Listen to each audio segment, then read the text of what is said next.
You wanna know how your name variations and these addresses keep coming back verified and shit, and they talking about this tax for account and shit?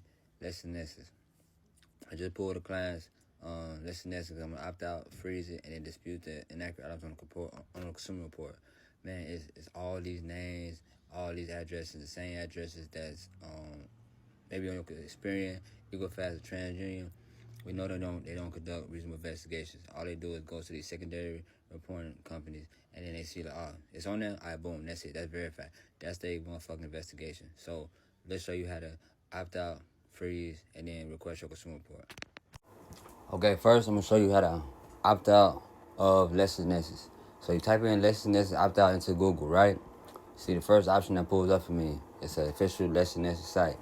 Boom, I click LexisNexis. Opt out, right? Okay, boom, you can read this. You should read this.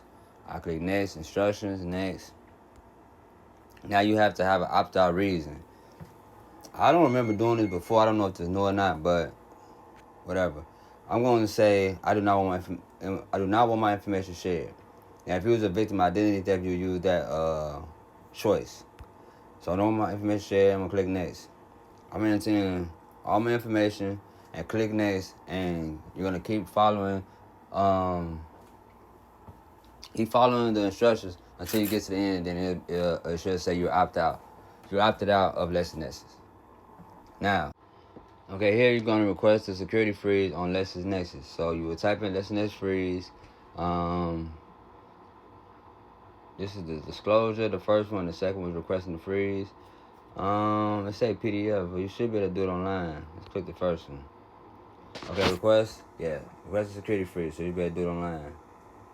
Okay, request a security freeze online.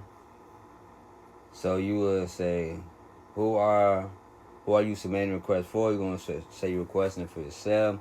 Enter information, social security number, everything it asks for.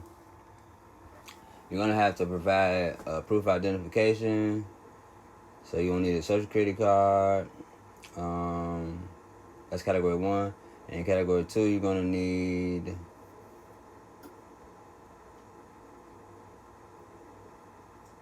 please select one of the following options and upload the required document. Okay, so you can use your ID, driver license. So you should be good with that. Enter in everything it asks for, upload everything it asks for, and then click submit. And that's how you freeze it. Okay, this is how you request your consumer report from LexisNexis. Type in LexisNexis request consumer report or anything like that. And then see the first one said order your report online. You don't have to pay for your consumer reports. Never pay for your consumer reports. Only time that you're paying for your consumer reports is if you're using a credit monitoring software, and to get your 3B, which is the 3-bureau new reports, you will have to pay for that. Unless you have a plan where you're paying monthly and they don't charge you. But even if you have to pay for the 3B, the 3-bureau report. Anyway, let's go back to this. So we're gonna order a report online. Online request form. So we're doing this online to request our consumer report. Enter your name, address. You're requesting a consumer disclosure report. You're not requesting a description of procedure.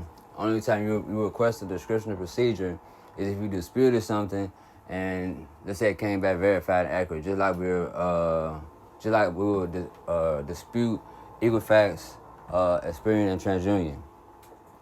So we're not gonna check that one. Enter your email, social security number, phone number, everything of that, and then you're gonna click submit.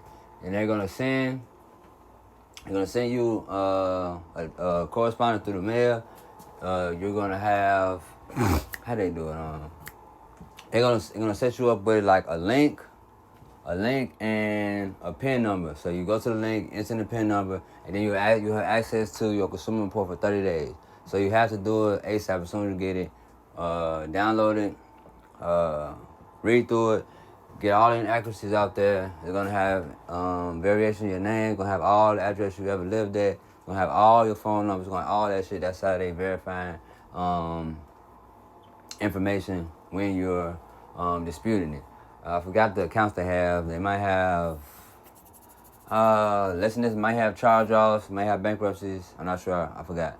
to be honest. But you request it, go over it. Make sure you getting all the inaccuracies because it's gonna help you in your disputing process when you disputing against Equifax Experience TransUnion.